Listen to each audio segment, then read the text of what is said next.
Hello guys, ഞങ്ങൾ കോളേജിൻ്റെ അടുത്തുള്ള സ്കൂളിൽ എക്സിബിഷന് വേണ്ടി വന്നതാണ്. ഈ ചിത്രങ്ങളെല്ലാം ഹെർഷൽ ദീപ്ത എന്ന കുട്ടി വരച്ചതാണ് കേട്ടോ. ആ കുട്ടി 4000-ലധികം ചിത്രങ്ങൾ വരച്ചിട്ടുണ്ട്.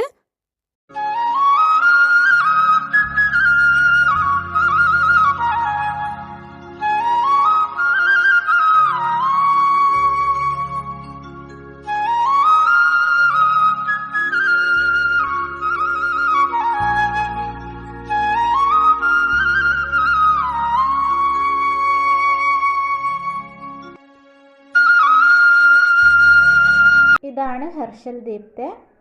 ഇത് ആ കുട്ടിയുടെ അച്ഛനാണ് കേട്ടോ. അപ്പോൾ എൻ്റെ ഫ്രണ്ട്സ് അദ്ദേഹത്തെ ഇൻ്റർവ്യൂ ചെയ്യാണ്. ആ ഒരു കഴിവിനെ നമ്മൾ തിരിച്ചറിയുക, അപ്പോൾ അതെന്ത് ചെയ്യും, അതിന് വേണ്ട സപ്പോർട്ട് നമ്മൾ കൊടുത്താൽ. എക്സിബിഷനെ കുറിച്ചുള്ള അഭിപ്രായങ്ങൾ എഴുതിക്കൊണ്ടിരിക്കുകയാണ് ഞാൻ. അപ്പോൾ ഇത്രയേ ഉള്ളൂ ഇന്നത്തെ വീഡിയോ. അടുത്ത വീഡിയോയിൽ കാണുന്നവരേക്കും